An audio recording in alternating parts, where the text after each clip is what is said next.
All right, so uh, are you ready to dive deep into a game that asks that age-old question? Can bald be beautiful? Hmm. Interesting question. We're talking about Baldies, Oh. a game where shiny heads are the heroes, Mhm. and it's more than just a bizarre concept. Right. Our listener sent us a ton of info on it, articles, maybe even their own personal notes, and we're here to help extract the really interesting stuff. Sounds good. Uh, so what's fascinating about Baldies is that it really could have been just a silly gimmick, you know? Yeah. But it actually managed to blend a bunch of genres in a way that really worked. Yeah. Imagine if you took SimCity, where you build up a city and mixed it with Populous, where you're like a god influencing your people, Hmm.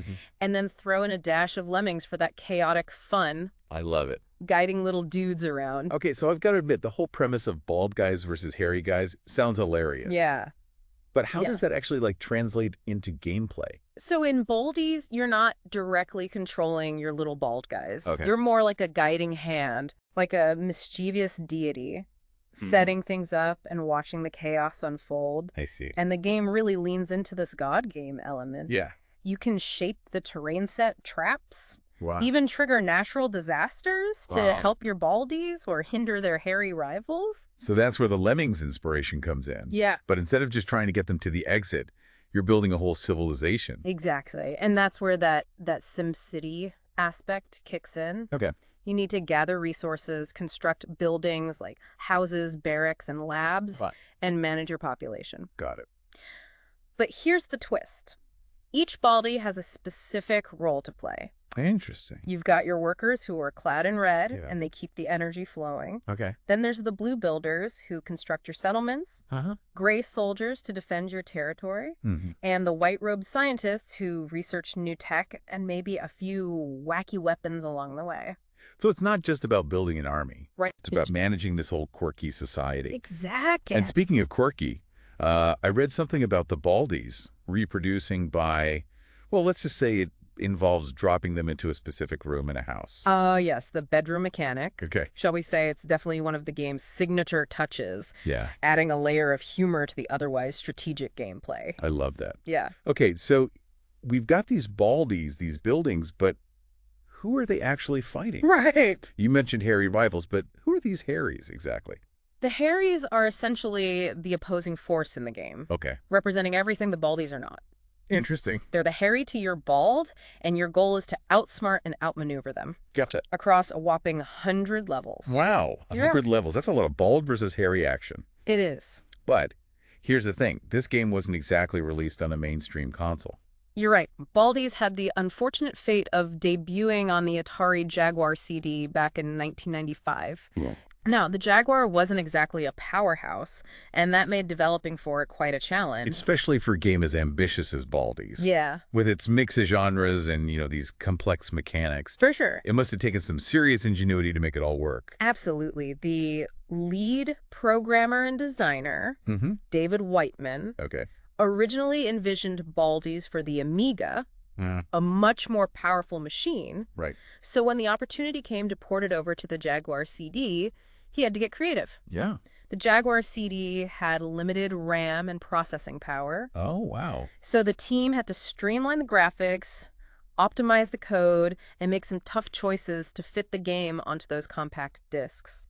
So they essentially had to squeeze a whole symphony orchestra into a phone booth. That's a great analogy. Yeah. They had to be incredibly resourceful and make some clever compromises, Yeah. but they managed to retain the core essence of Baldies. Right. It's a testament to Whiteman's vision and the team's dedication. It really He is. was inspired by Populous and Lemmings, Yeah. but wanted to do something new.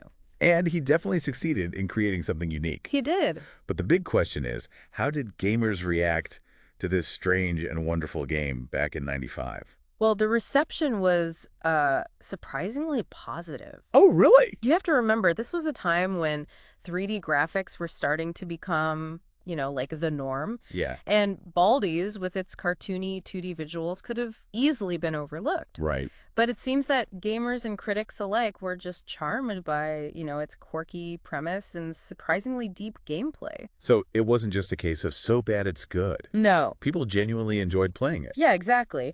Many reviewers praised the game's originality Yeah. and its sense of humor. They loved the freedom it gave you to experiment with different strategies Uh-huh. and the emergent gameplay that arose from the Baldies' often unpredictable behavior. Oh, that's great. Remember, this was a time when God games were having a moment. Yeah. Baldies put a fresh spin on the genre. It sounds like it offered a similar kind of sandbox appeal to games like Cannon Fodder Yeah. or Megalomania, Right. where you could create your own fun and chaos within the game systems. Yeah, those are apt comparisons. Like those games, Baldies had a certain pick up and play quality to it, Okay. but it also offered a surprising amount of depth.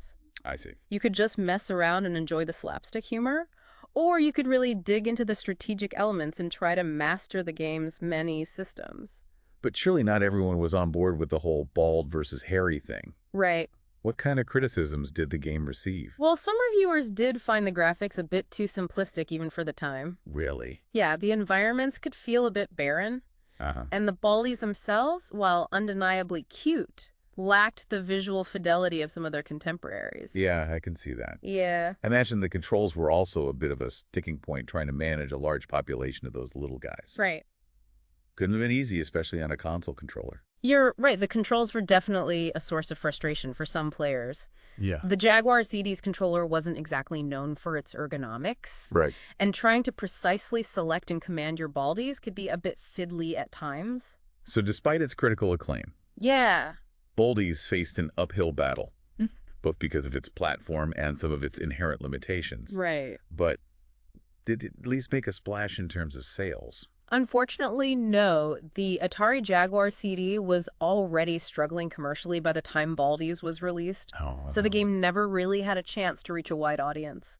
that's a shame. It sounds like it was a real hidden gem, a game that deserved more recognition than it received. It certainly was, but even though it wasn't a commercial success, Baldies did manage to build a small but dedicated following, Okay. and that cult status led to a sequel, Skullcaps, released in 1999. So the saga of the Baldies continued. Did Skullcaps manage to improve upon the original in any significant ways? It did introduce some new features and gameplay mechanics, expanding on the core concept in some interesting ways, but perhaps more importantly, it proved that there was still an appetite for this kind of quirky, offbeat strategy game. It's fascinating to think about what might have been if Baldies had been released on a more successful platform. Do you think it could have become a mainstream hit? It's hard to say for Yeah. sure, Yeah. but it definitely had the potential. The core gameplay was solid, the humor was infectious, and the God game elements were right on trend. And who knows, maybe we haven't seen the last of the Baldies with the resurgence of retro gaming and the popularity of indie games that embrace unique concepts. Perhaps a modern-day revival is in the cards. Imagine Baldies with updated graphics, online multiplayer, Yeah. and all the bells and whistles of a modern game. It could be a real hit. Speaking of what could have been, I read that Creative Edge Software, the developers of Baldies, were working on a bunch of other games for the Jaguar Mm-hmm. that sadly never saw the light of day. That's right. They had a gauntlet-style dungeon crawler called Battle Lords in development, Oh, wow. as well as a Choplifter-esque action game called Chopper, and a run-and-gun platformer called Green Thing. It's almost heartbreaking to think about all those lost projects, all those potentially great games that were victims of the Jaguar's commercial failure. It really highlights the fickle nature of the gaming industry, Yeah. where even talented developers with great ideas can fall victim to circumstance. But even though Baldies and its would-be brethren never achieved mainstream success, they still have a place in gaming history. They do. They remind us that sometimes the most innovative and entertaining games come from the most unexpected places. Exactly. And that brings us back to our deep diver who requested this episode. What are the key takeaways they should be gleaning from this journey into the world of Baldies? Well, I think Baldies serves as a reminder that a unique concept, a strong sense of humor, and a dedication to craft can go a long way, even if commercial success proves elusive. Mm-hmm. It also highlights the importance of taking risks and pushing boundaries, Right. because you never know what kind of hidden gems you might uncover. Ex- You know, it's funny to think that a game about bald guys like conquering a world of hairy people, could have so much to teach us about game development. It really is. But Baldies really is a testament to thinking outside the box. What's really striking is that Baldies came out in 1995 when gaming was obsessed with pushing graphical boundaries, Right. Yet this quirky, almost cartoony game managed to stand out. Yeah. It reminds us that innovation isn't always about the latest tech. Mhm. It's about having a strong core concept and executing it well. And the humor in Baldies, it wasn't just slapped on. It was like woven into the mechanic. Totally. Like that bedroom reproduction thing. It's silly. Yeah, But it also forces you to think about population management in a unique way. exactly. It's not just about being funny. It's about using humor to reinforce the gameplay. Right. That's a lesson a lot of modern games could learn from. Yeah. Too often, humor feels tacked on, like an afterthought. Yeah, for sure. But in Baldies, it's integral to the experience. Okay, I have to ask this. What if Baldies got a modern makeover? Okay. Like imagine it with today's graphics, online multiplayer, all the bells and whistles. Would it still work? Or would it lose that special something? It's a fascinating question. Yeah. On the one hand, seeing those Baldies rendered in glorious HD Yeah. with detailed environments and maybe even some epic weather effects would be amazing. Right? And imagine battling your friends online, Uh-huh. each of you trying to outsmart the other with your Baldy armies and wacky inventions. It could be like a whole new genre, Right. strategic Baldy combat. But I do see your point. Yeah.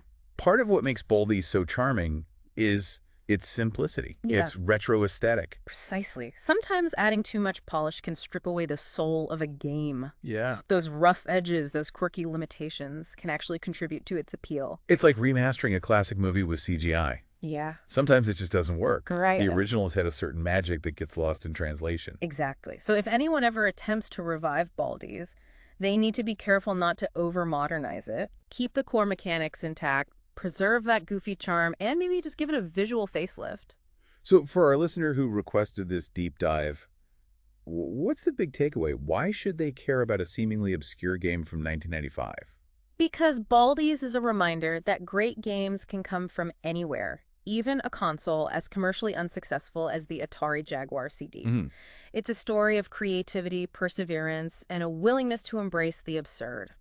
It's also a reminder that games don't need to be hyper-realistic or overly complex to be fun and engaging. Right. Sometimes a simple premise, well executed, can be more than enough. And perhaps most importantly, Baldies is a testament to the enduring power of humor in gaming. I agree. It's a game that makes you smile, that encourages you to experiment, and that reminds you that sometimes the best way to win is to just let go and have fun. So if you're looking for a game that's both challenging and lighthearted, Yeah. give Baldies a try. It's a reminder that the most rewarding gaming experiences are often found in the most unexpected places. And who knows? Maybe it'll even inspire you to create your own offbeat masterpiece. Until next time, happy gaming.